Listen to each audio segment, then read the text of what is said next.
Ora, boa noite a todos. Cá estamos para mais um direto da Guarda para o Mundo, para falarmos mais um pouco sobre tudo aquilo que se passou neste ano de pandemia e que ainda teremos aqui pela frente.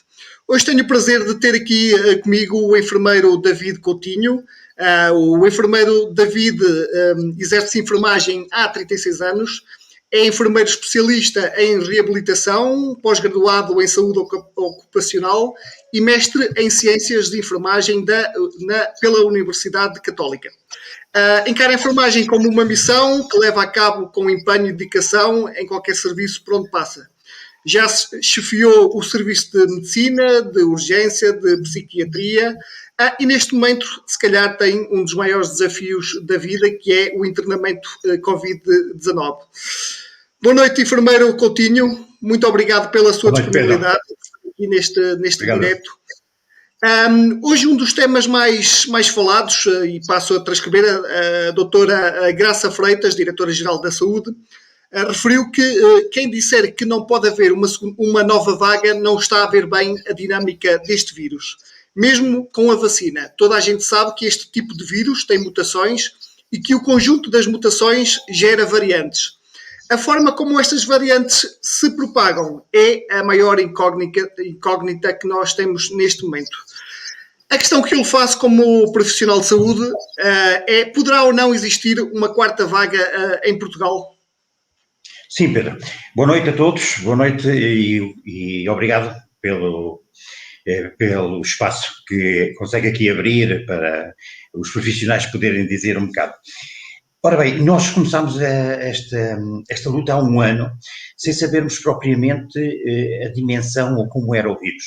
O que a gente sabia do vírus eram coisas terríveis, eram coisas que vinham lá de fora com uma taxa de mortalidade tremenda, não é? Isto condicionou toda a primeira fase.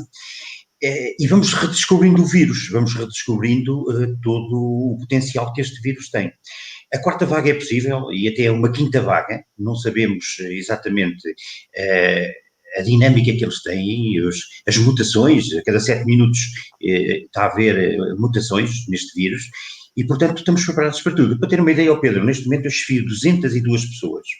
Ou seja, o hospital tem um contingente muito grande de profissionais na área Covid internamento, depois há outra área Covid de respiratórios, de urgência e de intensivos. E, portanto, estamos preparados para a quarta vaga. Eu prefiro estar preparado para a quarta vaga do que estarmos como foi na segunda, que a segunda vaga não estávamos preparados.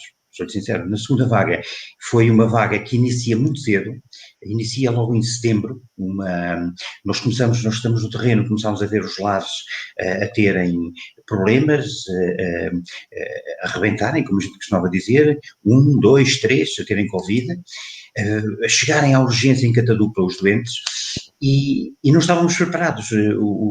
Eu posso lhe dizer que o serviço Covid-2, eu hoje chefio 3, Covid-1, 2 e 3, o serviço Covid-2 foi aberto numa sexta-feira, depois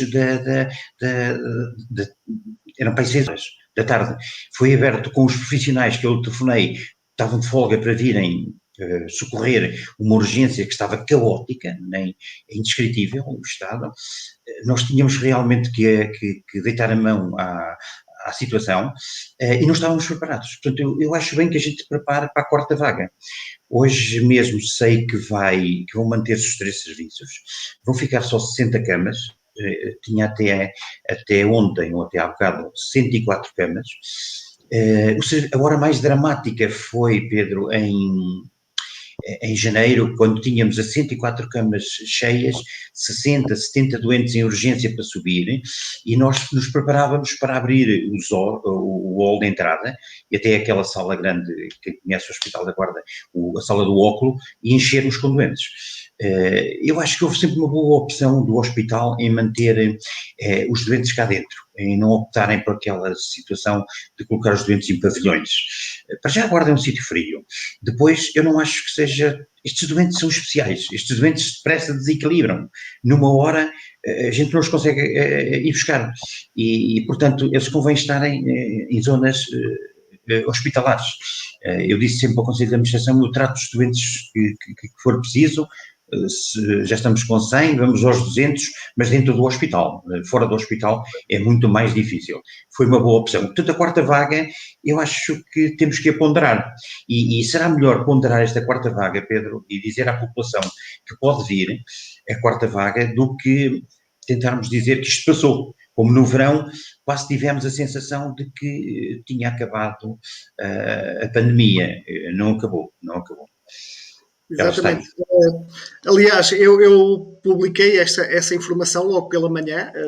Tinham sido as declarações da diretora-geral a uma entrevista da RTP, e percebi que as pessoas, de certa forma, não estavam preparadas para aquela notícia. Isto porquê? Porque estamos a viver claramente um momento diferente daquele que vivemos em janeiro. Dá a entender que daqui a uns dias estará tudo bem. A verdade não é essa. E se nós olharmos para o que já está a acontecer outra vez ao nível do mundo, e nós estamos assim porque estamos confinados, é importante que as pessoas percebam que estamos com números mais baixos e com números muito baixos comparativamente a janeiro porque estamos confinados, mas se desconfinarmos e se desconfinarmos tal como desconfinamos para a segunda vaga, vai-nos acontecer certamente algo muito idêntico. Nesse sentido eu perguntava-lhe como é que avalia atualmente o momento em Portugal e na área de abrangência da ULS Guarda, com estes números todos que nós conhecemos hoje. Eu penso que nós podemos dar aqui, fazendo um bocado o reporte atrás, dois momentos. Um primeiro momento em que nos preparamos, correu muito bem, quero destacar aqui o Dr. Luís Ferreira, que coordenou um grupo de trabalho muito bom. Quando eu cheguei já estava em andamento, com circuitos, com áreas, porque um hospital não é só camas, há uma logística por trás muito grande, com a comida, com os materiais, com as roupas, com os lixos, com tudo. Estava tudo bem delineado. Preparámos-nos para ter estes 3 serviços, estas 104 camas. Felizmente não foi preciso, mas fizemos um trabalho que se calhar a população não notou.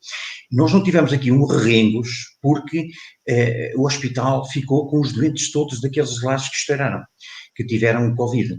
Veja que houve uma altura quando eu chego que estamos, basicamente os doentes eram dos lares e nós estávamos a tratar, ou seja, nós não mandámos para a comunidade estes doentes só saíram com 2 testes negativos. Depois há esta segunda vaga que realmente não estávamos preparados, não queríamos admitir que havia, e neste momento na área de abrangência da ULS nós temos uma boa taxa de vacinação nos lares, o que é fundamental. Nós temos 40 mil residentes em lares, aqui na zona da Guarda, no distrito todo, estão todos vacinados, ou praticamente todos estão vacinados. Estão a vacinar a população mais idosa e temos este dispositivo todo montado. Pelo que me informaram há bocado, vamos passar para 60 camas, mas o dispositivo fica todo. As 104 camas permanecem todas para serem utilizadas. Vamos readequar o pessoal, claro. Não vamos ter o mesmo pessoal para tratar 60 camas, tratar 104. Eu penso que estamos bem preparados. Faltaria, talvez, era investir um bocado mais em ventiladores. Eu estou numa zona de ventilação não invasiva. Eu posso lhe dizer que só possuíamos 14. Posso lhe dizer que foi terrível, Pedro, foi terrível, porque tivemos, eu estava um dia à saída da zona Covid, não sei se algum dia esteve lá ou tem ideia, e na zona Covid, mas eu já o convido para ir ver, e saíram 2 colegas a chorar, a dizer que tinham tirado um ventilador a uma senhora de 60 para pôr a um de 50. Ou seja, eu acho que temos que nos preparar mais a este nível. De resto, equipas médicas, estamos bem preparados. Disse há bocado, tenho 202 profissionais, mas 60% a 65% são novos, estou a falar de gente muito nova, gente que vai ficar marcada por esta epidemia, mas gente que respondeu muito bem e que está preparada já para a quarta vaga, e não desmobilizamos. Eu hoje mesmo falei com alguns dos mais velhos, se eles queriam ir para sair, pronto, já têm um ano. Estamos a falar, Pedro, de um ano, os nossos horários são de 12 horas, eles têm que passar com o fato 5, 6 e até 7 horas, se a coisa complicar até mais, não podem comer, não podem ir à casa de banho, não se podem hidratar, e eu disse-lhes, eu estou disponível para ver quem dos mais velhos poder ir alguns embora. E engraçado, todos disseram que querem continuar. O espírito, há aqui um espírito de luta, de missão, como disse ao princípio, um espírito de missão que é interessante ver na equipa, que percebemos que isto é importante, vai fazer parte das nossas vidas. Nós vamos, isto vai ser uma fase que vamos recordar como uma luta, porque uma pandemia, a gente ouviu falar nela só, não é? Estudámos a pandemia. O engraçado é que estamos a usar os mesmos métodos há 400 anos. As máscaras, o isolamento, portanto, as pessoas que se fechavam. Portanto, é no fundo ainda aos princípios básicos. Portanto, eu acho que estamos preparados para uma quarta vaga. Temos é que pedir à população que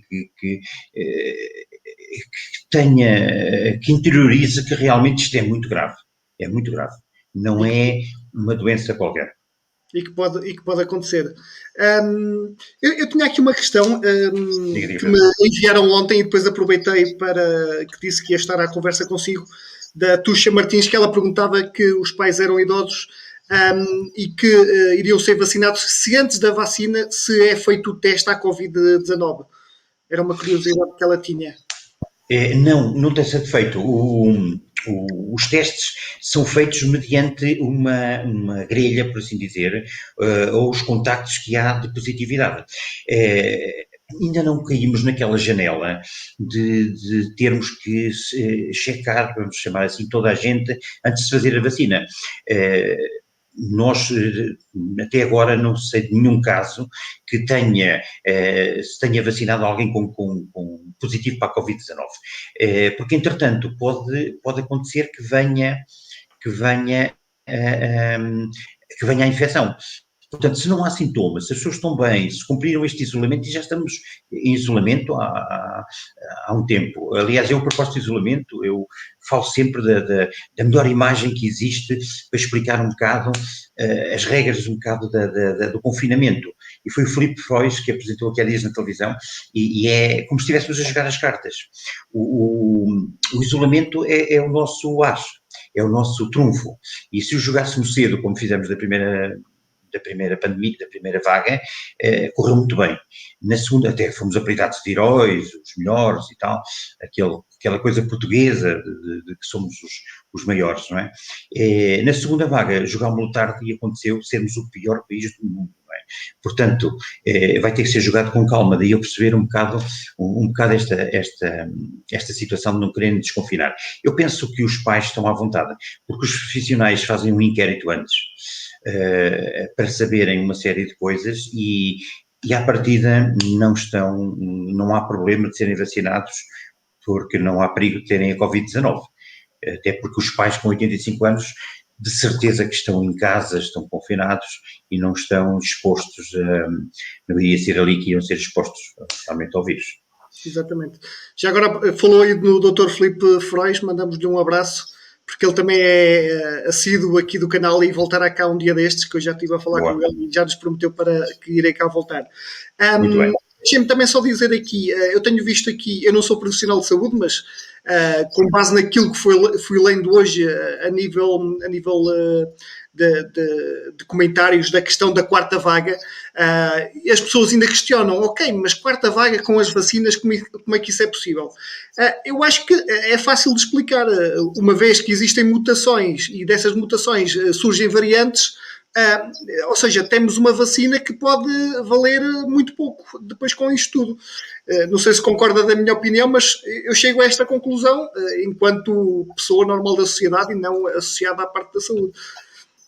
Claro. Pedro, primeiro a vacina. a vacina que tomámos. Aliás, eu fui o terceiro no hospital a tomar a vacina, para dar um bocado até o exemplo aos colegas e à população hospitalar que não havia que ter medo. Não havia que ter medo. Tal como quando avancei para o Covid, eu sou diabético e hipertenso e não tive medo, porque confio nos EPIs, confio nos profissionais, a gente está protegido e não temos que ter medo. Aqui foi igual, nós não sabemos ainda, eu tenho um título de 14.750 e, no entanto, não sabemos daqui a um mês se ainda tenho este título, que é muito bom de proteção, para aquela estirpe. Eu disse sempre aos colegas, primeiro, a nata da ciência está a investigar a vacina, não vai trazer aqui uma coisa que não seja ótima. Agora, não é uma coisa completa, porque não se sabe ainda a evolução deste vírus, não é? A evolução, leia-se mutações. Portanto, não se sabe se esta imunidade que adquirimos vai ser eficaz contra todas as outras estirpes. Portanto, é de aconselhar na mesma o isolamento social, o afastamento, as máscaras, sem dúvida, e todos os cuidados. A gente, mesmo nós que estamos já com estes títulos de proteção, pronto, de anticorpos, continuamos a ter muito cuidado, porque nunca sabemos até que ponto estamos a entrar em contacto com alguém que tenha depois uma estirpe diferente, que induza depois a doença de uma forma ativa. Portanto, não é de confiar, não é de confiar. O facto de ter tido a doença não é de confiar, o facto de fazer a vacina não é de confiar, sabemos é que para este vírus específico foi conferida alguma imunidade, claro. Agora, daqui a 6 meses posso ir fazer, Pedro, o título e estar já sem anticorpos. Não é dada a segurança, não há segurança nisso. Não. Exatamente. E também ainda não sabe propriamente o tempo da imunidade da própria vacina que é hoje administrada. Há pouco falou meio de uma questão que é o enfermeiro David já está há algum tempo, é diabético, é hipertenso, como disse há pouco. O que é que o leva a aceitar a chefiar um desafio a este nível, tendo em conta todos os perigos que existem associados? Pedro, isto basicamente é o desafio das nossas vidas. Eu acho que foi para isto que a gente foi preparado.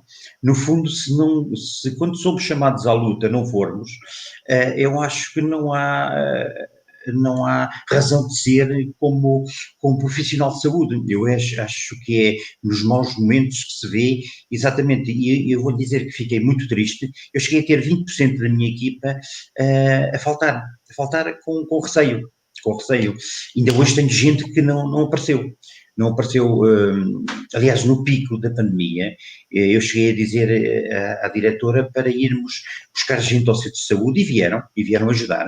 Houve colegas que vieram do centro de saúde para o Covid ajudar. Portanto, isto no fundo é a luta das nossas vidas e não devemos ter medo. Além do mais, eu quase me atrevia a dizer que é o sítio mais seguro onde a gente trabalha, porque apesar dos doentes terem uma carga vírica alta, temos uma proteção muito grande. Nós nunca faltaram os EPIs. Aliás, o meu maior terror na primeira fase, terror mesmo, atenção, que eu vivia aterrorizado com isso, que era faltarem os equipamentos. Como é que a gente ia tratar os doentes sem ter equipamentos? Para ter uma ideia, Pedro, na primeira fase, nós ainda éramos 2 chefes e fazíamos o fim de semana com a chave dos equipamentos no bolso. Nós dávamos os equipamentos na mão de cada profissional para entrar. Evoluindo, pronto, depois este medo acabou, conseguimos ter equipamentos e hoje não há problemas. Não há problemas com os equipamentos, aliás, nós deixamos os profissionais à vontade, se tiverem uma necessidade fisiológica podem sair, se as senhoras tiverem problemas podem sair, vir à casa de banho, não há problema nenhum. Hoje, com os equipamentos, conseguiu-se o serviço de equipamentos, está de parabéns do hospital, porque nunca nos faltou nada. Tal como a população, na primeira fase, honra seja dita, a população em força, muito em força, forneceu-nos cóbulas, forneceu-nos perneiras, forneceu muita coisa, muita coisa. E podem ter a certeza que ajudou bastante. Ajudou a vencer este medo, porque isto é um medo real, Pedro. Quando eu de manhã ia conduzir para o hospital, íamos com medo. A gente ouvia as notícias, da véspera, e era aquela mortandade na Itália, na Espanha, na França, uma mortandade tremenda. E eu tenho 2 momentos um bocado que me marcaram.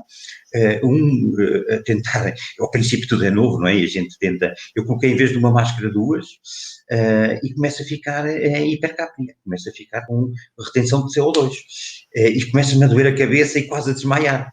E tive que pedir a uma colega que me tirasse uma das máscaras, porque era um exagero, não precisava de 2 máscaras. A outra foi quando me tento desfardar uma das vezes e me cai o respirador.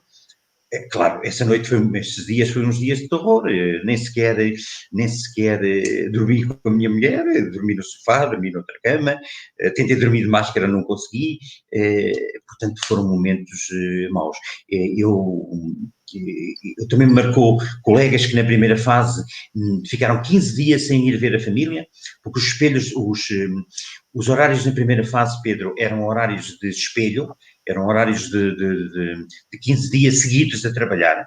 Todos os dias trabalhávamos 12 horas, e houve colegas que arranjaram casa e quartos cá fora, tiveram 15 dias sem ver os filhos, sem ver o marido, permanentemente a trabalharem, e quando quiseram ir ver os filhos e os maridos, foi-lhe negado, e isso é uma mágoa muito grande que eu tenho, foi-lhe negado fazer o teste, quando saem para o período de descanso. Foi-lhe negado. Elas foram fazê-lo, pagaram 150 euros, para voltarem a casa com a certeza que não estavam infectadas. Hoje não, hoje, e veja, nesta fase pior, que foi horrível, atenção Pedro, esta fase foi muito má, esta fase que vivemos em janeiro, foi mesmo má. Não houve nada disso. A gente vai para a família, vem, protege-se. Esta é uma preocupação muito grande que eu tenho, é nunca faltar material, em que as pessoas vão bem protegidas. Aliás, normalmente estamos lá sempre uns quantos para ajudar os colegas a equiparem-se e a colocarem os adesivos todos, aquela coisa que o Pedro vê na televisão, mas a verdade é que estamos mais seguros. Por isso é que eu lhe digo que estamos preparados para a 4ª vaga. Não tenha dúvidas que, se existir, estamos preparados. Muito bem. A próxima questão que eu colocava é, como também há pouco disse, foi o 3º vacinado aqui na Guarda. Tendo em conta todos estes medos que ainda agora acabou de falar, acha que mudou alguma coisa na sua vida? Ou sente-se muito mais seguro agora depois de estar vacinado? Não, Pedro, não. Eu, sinceramente, não. Eu tento esquecer que estou vacinado e tenho aquele título de 14.750. Tento esquecer, tento que todos os comportamentos sejam os que tínhamos anteriores. Toda aquela miragem que havia da vacina, todos aqueles receios, permanecem exatamente pelo aquilo que disse há bocado, é que não sabemos se as novas estirpes já estão a circular, de um momento para o outro não fazem o estrago, apesar de estarmos de alguma forma vacinados. Nunca senti isso. Eu ofereci-me para ser dos primeiros, para dar o exemplo, não foi para estar seguro debaixo de uma capa qualquer. Aliás, nós estamos lá desde o princípio, pronto. Mas a mensagem mesmo para a população é: mantenham as medidas, apesar da vacinação e tudo mais, é de manter todas as medidas, não é de levantar e de baixar a guarda. Temos um inimigo real, Pedro, um inimigo muito real, que é muito complicado. Graças à ciência, conseguiu-se uma vacina em tempo recorde. Agora falta-nos um medicamento, Pedro. Agora, se olharmos para trás e virmos que na última década praticamente não houve grandes descobertas a nível de antibióticos, antivirais e tudo isso, isto é um desafio que temos para uns anos. Aliás, queria deixar aqui uma palavra: o hospital teve muito bem, também se estivesse mal eu dizia, e como já disse que não teve bem na segunda vaga, teve muito bem, e daí que este hospital devia ser, tal como foi na primeira linha para o combate à Covid-19, designado, graças a um ótimo laboratório e a todos os serviços que temos, médicos, devia ter mais um serviço, que era o serviço de infectocontagiosas, porque no fundo o advento das infectocontagiosas está aí. As bactérias são cada vez mais poderosas, eu podia lhes dar aqui uma série de nomes que são mais assustadores, se calhar, que o Covid, e que estão aí. E, portanto, um serviço de infecciosas hoje fazia todo o sentido no Hospital da Guarda, e a tutela devia olhar para o Hospital da Guarda com este carinho, que foi este ano de luta, deixámos outros pacientes para trás, não sabemos disso, daí que eu acho que tem que se abrir o hospital, e amanhã vamos fazer essa reformulação, mandando profissionais para outros serviços, para abrir outras valências. Mas a verdade é que o hospital devia ser agraciado neste momento com um novo serviço que iria dignificar muito. Não esqueçamos, Pedro, que o nosso hospital está nos anais da história na luta anti-tuberculose, logo de início. Portanto, a tuberculose, a pneumologia é uma marca da cidade. É uma marca da cidade. E, portanto, este novo desafio, que são as infectocontagiosas, deveria ser uma coisa para levar a sério pela tutela e pelos órgãos dirigentes. Porque o desafio das novas bactérias é muito grande. Aliás, até as designam pelas superbactérias, não é? Que já são tidas e olhadas com muito respeito, quer dizer, que temos que empreender essa luta. Exatamente. Enfermeiro, eu estava aqui a mostrar aqui há pouco o seu serviço é o amarelo, que é o de enfermaria, né? E eu estava aqui a ver, né, aqui o tal período crítico, que foi a 6/2, pronto, isto são os números que eu tive, internamente já me disse que as coisas se calhar estavam até mais complicadas, porque havia, além destes, havia pessoas em espera. Mas, pronto, felizmente as coisas agora estão a baixar, e baixaram bastante, mas os números ainda são, digamos, um pouco elevados para aquilo que é, para aquilo que é expectável, que nós esperávamos ter neste momento. A próxima questão que eu fazia, deixe-me só tirar aqui o gráfico, que é o que é que já se aprendeu com este vírus ao longo deste ano que passou? O que é que isto mudou nas vossas vidas e na forma de trabalhar no hospital? Nós aprendemos primeiro que o vírus é um inimigo real, é um inimigo muito real e perigoso, Pedro. Havia uma publicidade que estava muito bem feita sobre um avô na altura do Natal e depois o avô já no hospital. Aprendemos que temos que ter respeito pelo vírus. Aprendemos que temos que ter circuitos. Eu vou-lhe dizer que hoje os circuitos, eu não deixo, sou muito inflexível a quebrarem circuitos. Os circuitos que são passagem das roupas sujas, dos lixos que estão contaminados, de todo esse material. Aprendemos, sobretudo, se calhar um bocado mais a respeitar e a olhar para estes seres, que no fundo é um ser inanimado, ele no fundo não tem vida, isto é um ser bioquímico, não é? Se pode designar assim, um conjunto de coisas químicas, e aprendemos a olhar com respeito. E aprendemos outra coisa, que é a nossa fragilidade, Pedro. Eu acho que mais que nunca o homem e todos nós aprendemos que somos muito frágeis, muito frágeis. Nós chegamos a internar famílias inteiras e morrer nos filhos e ficarem os pais. Tivemos, agora estou-me a lembrar, pelo menos 3 ou 4 casos em como se diz a uma mãe que o filho morreu. Que o filho já cá não está, apesar de ser mais novo, que não é a ordem das coisas. Portanto, aprendemos a redescobrir a nossa fragilidade e a dar algum sentido, e tendo saudade, Pedro, de coisas como eram um aperto de mão franco, como era um abraço, como era um jantar entre amigos, a termos saudades disso, a termos saudades de tudo isso. Aprendemos a ter respeito e eu acho que vai ficar uma marca por uns anos muito grandes, uma marca em que, por exemplo, eu não sei nunca quem irá querer ser cumprimentado. Porque este distanciamento também nos tornou, eu não quero dizer mais frios, mas não tão, e sobretudo aos latinos, que tínhamos no contacto sempre sermos de contacto, e somos este contacto, não é? Portanto, aprendemos a ter respeito e aprendemos a olhar a nossa humanidade. Aprendemos até a ter medo, em muitas circunstâncias, de tudo isto, porque é um inimigo terrível, é um inimigo que não é um inimigo que a gente vencia. Veja o caso da gripe A, Pedro. A gripe A, que ao princípio me deu bastante medo, não é? E acabou por ser depois resolvido, não tão drasticamente como este aqui. O serviço nesse período que mostrou, Pedro, foi dramático. Eu vou-lhe dizer que cheguei a ter 6 camas no holo, e a equipa estava preparada. Eu disse aos meus amigos, nós vamos encher os corredores de doentes, nós vamos encher este átrio, quem conhece a zona ali da ortopedia, cirurgia, e depois vamos fechar aqui por aqui diante, vamos fechar, porque o que está a acontecer lá embaixo não pode acontecer.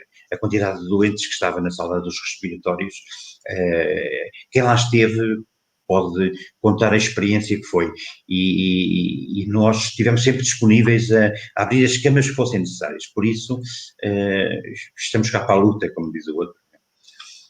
Estava aqui um comentário curioso do Abel da Inspeção Encontro, que dizia basicamente isto: podem os enfermeiros estar preparados e os médicos não?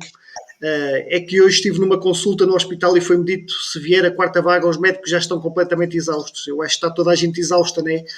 Isto é como se costuma dizer, é quase o amor à camisola e o amor à profissão e o amor à humanidade, digamos assim. Há pouco falou aí de uma pequena história, né, de falecer o filho antes dos pais. Foi esse o momento que o marcou mais neste ano que passou? Houve vários momentos que marcaram, Pedro, houve vários momentos que marcaram. Eu se calhar realçava pela positiva.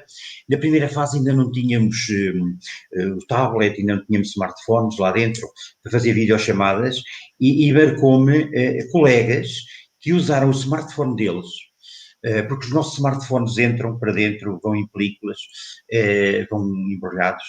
Eu por acaso não, eu entro sem nada, não quero ser interrompido, e fizeram chamadas, pediram-me se podiam, do smartphone deles para familiares, ou seja, esse contacto estava a faltar, eles sentiam aquele isolamento estava a fazer mal. Afinal as pessoas, Pedro, viviam ou vivem lá dentro num espaço de 4 por 4 metros, mais ou menos quanto é uma enfermaria.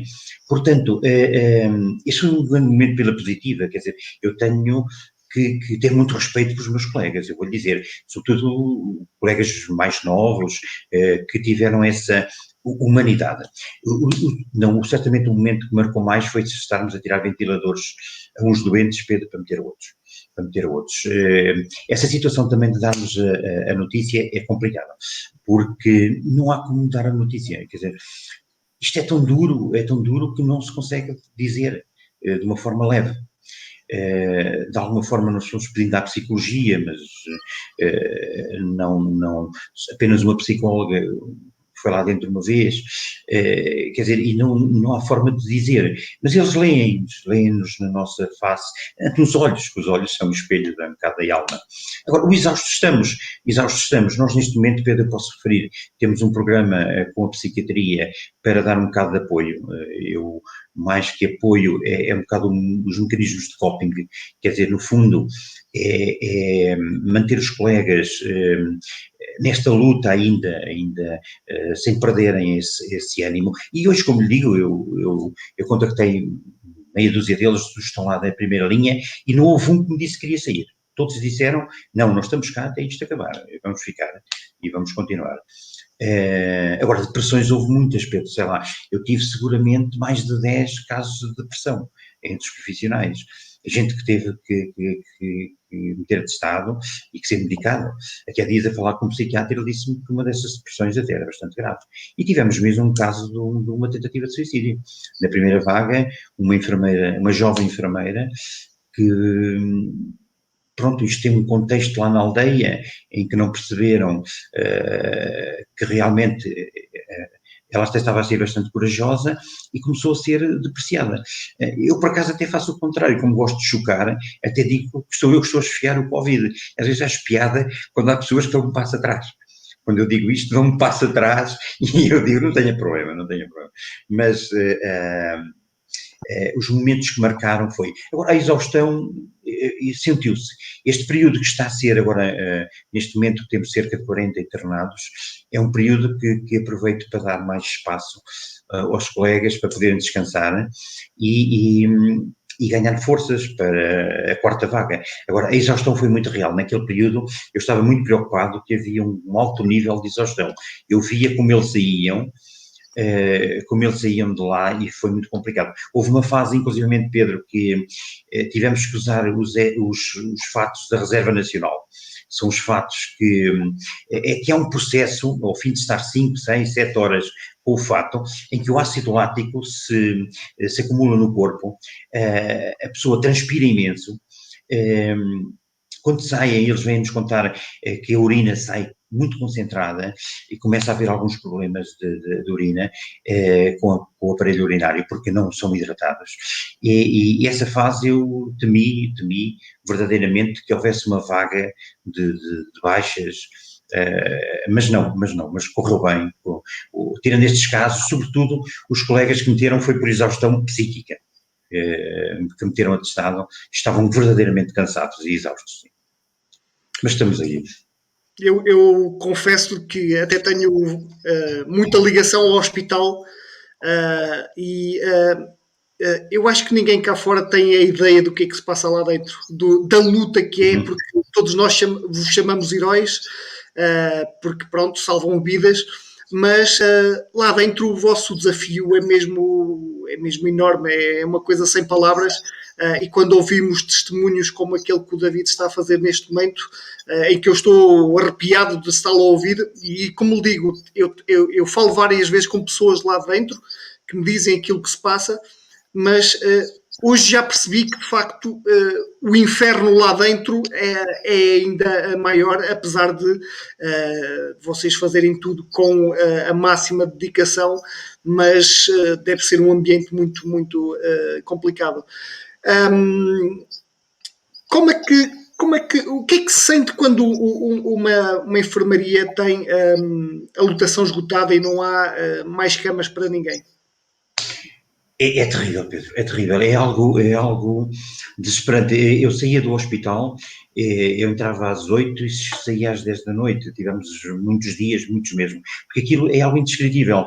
É uma sensação de impotência tremenda ver que as camas estão todas ocupadas, que as 104 camas estão ocupadas e que lá embaixo estão 40, 50, 60, 70 seres humanos em duas salas, a sala e a sala dos respiratórios, que precisavam de uma cama. O Pedro certamente sabe que houve pessoas a dormir em cobertores no chão, que houve camas de campanha lá, que houve pessoas que morreram ao lado de outras, inclusive eu fui lá ver um amigo que estava, um rapaz novo, de 40 anos, e ao lado estava um idoso a falecer, quer dizer, aquilo é indescritível, quer dizer, e aí eu só disse uma coisa, arranjem realmente material, camas, e arranjaram. Inclusive houve uma associação, Pedro, que ofereceu 20 camas, que temos a agradecer, e que estávamos preparados para fazer subir essa gente toda para cima, mas depois, de uma forma gradual, foram sendo dadas altas.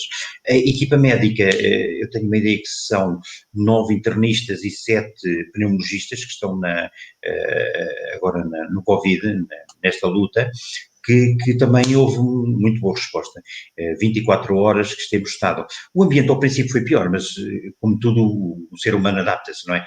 O Pedro os jovens enfermeiros a picarem com 3 pares de luvas calçadas. Imagino que é isto, não é destreza, não é? Ao princípio foi muito complicado, sobretudo para os mais velhos, conseguir integrar estes mais novos. Mas correu bem, não tive que mandar ninguém embora por inadaptação. Tive que mandar alguns auxiliares tiveram que ir embora, porque, muito francamente, não perceberam a minha primeira regra ali, eu digo-lhe sempre, é evitar, nós temos ali um serviço muito perigoso, é evitar que a infecção saia lá de dentro. A infecção não pode sair lá de dentro. E, portanto, nós temos de tratar aqueles doentes com o máximo que podemos dar, mas depois, cá fora, não podemos trazer a infecção cá para fora. E depois não só, Pedro, a somar a essas salas que estavam repletas, começou a arrebentar os serviços. rebentou a ortopedia com 14 doentes infectados, tivemos que ir buscar para nós, a medicina A própria cardiologia, houve vários serviços e que eu contei na altura, foram 34. Quer dizer, e a frustração maior era essa, é que podíamos ir buscar 34 cá embaixo à sala de respiratórios e tivemos que ir buscá-los aos nossos. Porquê? Porque não podíamos deixar que estes infectassem os restantes. Percebe-me, Pedro? Se a gente não tira estes doentes da enfermaria, os que estavam infectados das enfermarias, porque houve surtos nas enfermarias, e tivemos que os ir buscar para virem para a Covid. Eles iam infectar os outros, portanto era uma bola de neve. Portanto, aquilo foi muito frustrante. Nós que estávamos a tentar gerir toda esta dinâmica, até criámos uma coisa, e temos um telefone que é o Elo Covid, que no fundo é um telefone que eu tenho, onde tenho a ajuda ali de 2 colegas, para coordenar estas entradas e saídas, quem vem de onde e para quem, que circuitos é que se fecham para passarem os outros doentes, e foi muito mal, muito mal. Quando olho agora para trás, foi muito mal. Eu sei que estavam a preparar garrafas de oxigénio para colocar nas camas e para efetivamente, se isto se mantinha em alta, o serviço aumentar 150, 200 camas, fosse o que fosse. Eu sempre disse que a Guarda não se podia tratar os doentes fora, os doentes têm que ser no hospital, têm que ser tratados no hospital. Deixe-me aproveitar também o momento para agradecer, que foi o projeto Aconchegar, que já cá esteve o responsável, que fez essa doação de camas, e tem uma importância enorme, e enquanto falava sobre aí os doentes, fazendo aqui uma analogia, parece quase um campo minado, né, em que temos que perceber e de retirar o perigo de onde ele está. Já percebi aqui pelas mensagens que o enfermeiro David é uma pessoa muito querida mesmo com as pessoas que trabalha. Porque já vi aqui obrigado patrão, obrigado chefe, parece que quem o está a ouvir que pronto, é um líder, digamos que é isso. Em termos de psicológicos, as equipas certamente que já acusaram este desgaste que já falou. Como é que consegue gerir tudo isto? Ainda mais são 202 pessoas, né, que está a gerir, pelo que eu tenho aqui. 202, sendo que 60% a 65% são pessoas novas, e quer se queira, quer se não, a maturidade provavelmente de um enfermeiro mais novo não é a mesma de um enfermeiro que já passou por várias situações. Lá irá com o tempo, como em tudo na vida, seja na enfermaria, seja na engenharia, é tudo a experiência faz parte. Mas como é que se gera tudo isto em termos psicológicos? Eu tenho um princípio, Pedro, que é, primeiro, as pessoas. Os problemas com as pessoas são os verdadeiros problemas, não é com o material. Qualquer material consegue-se resolver mais ou menos bem. Há técnicos que resolvem. Eu tenho um princípio, e se calhar aqueles 16 anos de desfia na psiquiatria ensinou-me a conhecer um bocado o ser humano. A partir de alguma coisa que é, o meu gabinete está sempre aberto. O meu gabinete está sempre aberto. Para ter uma ideia, Pedro, o meu trabalho de base, aquele trabalho que exige mais concentração, como seja fazer escalas para toda esta gente, rever documentos, faço em casa. É em casa que eu faço à noite, eu até nem gosto de me deitar cedo e, portanto, estou sempre até tarde a fazer escalas. Aliás, eles conhecem e sabem que as escalas muitas vezes chegam às 3 e 4 da manhã ao mail deles. O meu princípio é estar preparado para os ouvir todos. E às vezes pode parecer que estou a perder tempo, mas estou a ganhar quando me sento nas áreas que eles frequentam e quero perceber o que está a acontecer. Que fenómenos estão a acontecer com eles para tentar antecipá-los, não terem que cair mais fundo. E sou o primeiro a aconselhar a não virem, a fazer uma pausa. Se precisam dias, a gente dá-lhes uns dias no horário e não precisam fazer esse esforço sobre-humano. Mas acho que, sobretudo, é um bocado a arte da escuta, de os ouvirmos, de os valorizarmos. Aliás, eles sabem que eu todos os dias coloco a distribuição e ponho lá uma frase onde os tento valorizar. E para mim têm mesmo todos valor. Atenção, Pedro, para mim sempre achei que um hospital não é constituído só por médicos, com todo o respeito, e digo isto do fundo do coração, até porque 2 dos meus filhos são médicos. Os meus filhos mais velhos são médicos, mas tenho todo o respeito por todas as classes, porque todas as classes é que fazem o hospital. Quando eu ensinava, costumava dizer que o hospital é um organismo muito complexo, em que há uma grande parte que não se vê. E são pessoas que trabalham afincadamente para vermos só a parte de cima, que é a parte visível, a parte da enfermaria, a parte dos cuidados. Mas para isso houve pessoas que mandaram a comida, que mandaram a roupa, que receberam os lixos, que fizeram toda uma planificação para as coisas correrem bem depois cá em cima. A porta do meu gabinete está aberta e eles sabem que eu estou sempre disponível para ouvir, parar o trabalho e ouvir. O grosso do trabalho que eu tenho que fazer é mesmo à noite, não é durante o dia. E eles sabem outra coisa, é que eu também costumo dizer, nós somos voluntários. No fundo somos voluntários, eu dou o meu próprio exemplo. Somos voluntários para uma luta que é a luta das nossas vidas. Isto vai ficar na história, Pedro. A pandemia vai ficar na história. E, portanto, nós já somos história e demos o nosso contributo. Eu costumo dizer que isto é uma guerra. Nas guerras também se nota, vem ao de cima o melhor e o pior das pessoas. Eu falo isto em relação àqueles que não vieram para a luta. E nós que estamos na luta temos que sentir isso. Claro que eu preferia, vou-lhe dizer, uma luta diferente. Esta é uma luta um bocado até cobarde, porque a gente não vê o vírus, não é? A gente não vê o nosso inimigo, estamos a lutar com ele sem o vermos. Posso lhe dizer que não houve um infectado, Pedro, na primeira fase das equipas, ninguém se infectou. Na segunda fase, pronto, já não. Na segunda fase eu tenho apenas 2 suspeitas de terem sido, pronto, já houve muita gente. Eu calculo, podia contá-los, mas pelo menos 20% da equipa ficou infectada com Covid, fosse de família. Olha, tenho aqui uma mensagem da Carla, deve ser das suas meninas, que esfia, da Carla, da Vanessa e outras que já passaram para trás, mas já são tantas mensagens que eu já não consigo publicá-las todas, são mesmo muitas. Estava aqui uma questão curiosa que tem a ver com da Laura Gonçalves, que pergunta se aparecem muitos fumadores a precisar de internamento. Não fizemos essa estatística, é engraçado. Mas sabemos uma coisa, Pedro, é que os fumadores têm, à partida, mais problemas respiratórios. O tabaco faz cair os cílios vibráteis, portanto, logo à partida há uma menor limpeza do pulmão. O fumador a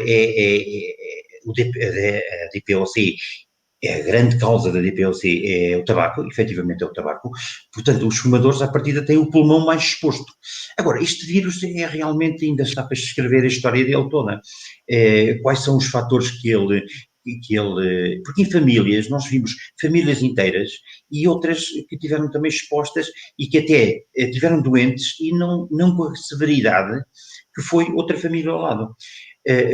Mas sabemos uma coisa, que este é um vírus que anda sobretudo pelo aparelho respiratório e que, portanto, estando o aparelho respiratório diminuído, e os fumadores têm efetivamente uma diminuição em todos os mecanismos do pulmão, é verdade que sim, é verdade que sim. Por acaso, na entrevista que se faz, não tem a questão dos hábitos alcoólicos, dos hábitos, tabágicos, mas sabemos que, vincadamente, os hábitos tabágicos fazem parte de uma fragilidade do pulmão, tal como outros, que frequentar ambientes poluídos, determinadas profissões, que são, à partida, já estudados como pessoas que têm mais problemas do pulmão. Vemos isso, efetivamente, no dia-a-dia, até na prática da pneumologia. Sim. Eu aproveitava aqui para lançar um desafio, até porque isto também faz parte da nossa história, além de todo o trabalho que está a ser feito no hospital, também estas entrevistas um dia serão vistas e revistas, será documentação se calhar para outras pandemias que aconteçam, e eu pedi a todos que nos estão a ver que deixassem uma mensagem para todos estes heróis que estão aqui, para o enfermeiro David, para a equipa que está aqui a seguir de lado e a deixar mensagens, uma mensagem para todos. E eu espero também que as nossas mensagens aqui do grupo lá cheguem de vez em quando, que bem é preciso esta força de todos. Há muita gente já a falar que devíamos desconfinar, devíamos, pelo menos as crianças, ir para a escola. Ainda hoje a mãe do primeiro-ministro dizia que as crianças não eram propriamente umas cobaias para ser elas as primeiras a irem para a rua. O profissional de saúde considera que este poderia ser já ou não um momento para desconfinar? Eu acho que sim. Nós, neste momento, sabemos que as crianças são uma faixa etária que não têm tido tanta doença como acontece noutras faixas etárias. E não só, quer dizer, a questão da educação e das aulas, isto tem que recomeçar. Eu nesse aspecto não me opunha à questão das crianças. A questão dos lares e dos idosos, eu acho que tem que também começar a abrir-se e a ter-se. Agora, a economia tem que funcionar, Pedro. A economia é um bocado tudo. Costumamos dizer, aliás, a gente não se sente herói, longe nem de perto, sentimos que estamos a fazer o nosso dever, que nos pagam. Aliás, foi com uma certa mágoa. Ninguém estava a contar com o prémio, Pedro. Aquele prémio que nos deram, e que nem foi justo, atenção, não foi justo. Eu sou o primeiro a dizer, o prémio não foi justo, porque o prémio foi metade de um ordenado. E o meu ordenado é o dobro, o triplo de um auxiliar. Quer dizer, ela teve mais exposta, se calhar, que eu. Não foi justo. O justo era um prémio igual para todos. E ficámos um bocado tristes, não nos sentimos é que temos uma missão e temos que a fazer. Quando se falou que não seria justo e que não devia ser para todos, e etc., mas nós não estávamos a contar com nada e, efetivamente, essa questão do prémio não foi sentida por nós foi sentido como um agradecimento, claro. Na questão do desconfinamento, eu acho que a economia tem que funcionar e a taxa de vacinação eu acho que está a correr muito devagar, muito devagar. Também a gente sabe que é conforme chegam as vacinas, não é? Nós não temos produção nacional, nós temos que estar à espera que cheguem para depois serem distribuídas. Eu acho que devemos andar um pouco acima dos 5% ainda da taxa de vacinação, ou seja, não se vai conseguir esta imunidade de grupo para já. Agora, há áreas que têm que desconfinar, e eu acho que se evitarmos, e a história demonstrou-nos isso, que se a gente evitar os aglomerados, evitarmos aquela parte da socialização cá fora, continuarmos a usar a máscara, continuarmos a ter aquela distância social, eu acho que é possível fazer a economia desconfinar, a economia funcionar e o desconfinamento começar a acontecer, porque senão depois vamos ter um outro problema muito mais grave, que é realmente um país devastado. Aliás, Pedro, se der uma volta pela nossa cidade, eu tenho a certeza que encontramos rapidamente, sei lá, 20, 30, 40 comércios que não vão abrir. Eu tenho olhado com calma, às vezes vou na cidade e digo, eu tenho dúvidas que isto vai abrir, que aquilo vai abrir, que se consiga aguentar. Eu acho que com respeito por todas aquelas normas íamos conseguir desconfinar. O que aconteceu, Pedro, foi muito claro. O As de Trunfos foi deitado tarde. Eu gosto muito do Natal, é a época que eu mais gosto, mas que se não houvesse Natal este ano não tinha feito mal, porque depois o que vimos a seguir foi uma catástrofe. Já nos a ser o país pior do mundo, não é? E acho que devíamos ter em atenção estes exemplos. Aliás, a história que eu sei, quando a gente vai fazer um bocado a grelha de como foi aquela infecção, quase nunca se põe ali a questão do trabalho, mas põe-se a questão dos convívios, as festas, os jantares, essas situações. Eu tenho um lar onde as auxiliares ficaram todas infectadas, exceto uma, e essa uma onde é que se foi infectar? Foi-se infectar em casa com o marido, depois devido a uma jantarada. Houve uma jantarada de amigos, já estava desconfinado, ali a seguir ao Natal, e nessa jantarada ele apanha Covid e a única que não apanhou lá, apanhou cá fora. Eu penso que é possível desconfinar com juízo, com esse juízo, mantendo essas regras que temos tido até agora. Sem dúvida, é preciso ter respeito. Olha, temos aqui o nosso amigo Paulo Brás, eu estou a falar nele hoje hoje, quando me mandaram uma fotografia sua para fazer o cartaz, numa das fotografias estava lá o Paulo Brás, amigo Paulo Brás, depois eu mandei essa fotografia, não sei se tu tens, mas, aliás, o Paulo Brás já me tinha até falado em tempos no enfermeiro, só que eu não conheço, pronto, também não, como não sou da área, não estou no hospital sequer, pronto, e também não sou da Guarda, né? Agora já sou da Guarda, mas não nasci cá, não conheço também muitas pessoas que eram de cá. O que é que nós temos aqui para perguntar? Relativamente então a tudo isto, quase uma mensagem final, que conselhos é que gostava de deixar à comunidade em geral? A entrevista está a ser fabulosa. Eu não sei se alguém tiver mais alguma questão que a deixe, entretanto eu também vou aqui buscar para apresentar. Mas alguns conselhos, aqueles que toda a gente já conhece, mas que parece que já estamos livres de tudo isto, mas a história não é bem assim, nem aquilo que está a acontecer. Claro, primeiro o Paulo. O Paulo, além de mais, é um bom amigo, é um bom amigo. Obrigado. Os conselhos, Pedro, eu acho que, sobretudo, temos que ter em atenção a que isto não acabou. Isto não acabou. Não sei se está ao meio, ou menos, se estará ainda, estamos a meio desta luta. Agora, as pessoas têm que perceber que temos que viver. E temos que viver com estas regras. E temos que viver com a máscara. E temos que viver com o distanciamento social, e temos que viver com respeito uns pelos outros, e não abusar ou pensar que estamos já, que isto no fundo já acabou. Eu tenho, como disse, muito respeito pela doença em si, porque acho que a doença em si vai marcar. Aliás, ela vai ficar por aí, não tenho dúvidas, ela acaba por ficar por aí, mais ou menos agressiva, mas ele já tinha, o corona já andava aí, não é? E agora aparece com esta variante.